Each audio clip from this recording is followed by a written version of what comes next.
महोदय, आज की ये बहस सिर्फ ध्यान भटकाने के लिए की जा रही है, क्योंकि ये सरकार इस देश के वर्तमान की असलियत छिपाना चाहती है। आज देश का युवा कितना परेशान है, कितनी मुश्किल में है। पेपर लीक होते रहते हैं, बेरोजगारी है, महंगाई इतनी बढ़ चुकी है। इसकी चर्चा हम सदन में क्यों नहीं कर रहे हैं? आरक्षण के साथ जो हो रहा खिलवाड़ है, उसकी चर्चा हम यहाँ क्यों नहीं कर रहे हैं? महिलाओं की बात होगी, बड़े बड़े ऐलान होंगे, मगर उनकी परिस्थितियों को सुधारने के लिए कोई ठोस कदम यहाँ क्यों नहीं उठाया जा रहा है? इन्हीं दरवाजों के बाहर खड़े होकर पत्रकार तरह आपने कहा कि आरोप मत लगाइए बगैर तथ्य के, तो मैं बोलूं कि नहीं बोलूं? नहीं, बिल्कुल नहीं।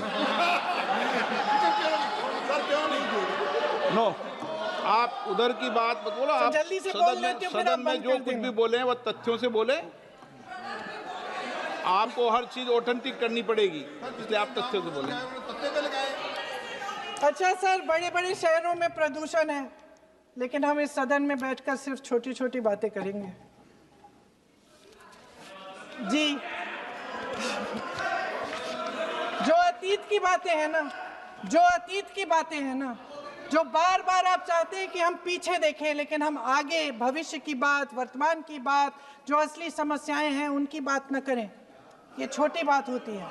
This morning, Priyanka Gandhi ji, the honorable member, was asking, why are we debating this today when there are so many other contemporary issues to debate about? The reason why we are debating Vande Mataram and its history today is because the country, and especially the present generation, has to resolve that we will not make the mistakes of the past, so that the future will not repeat the same mistake that the past did.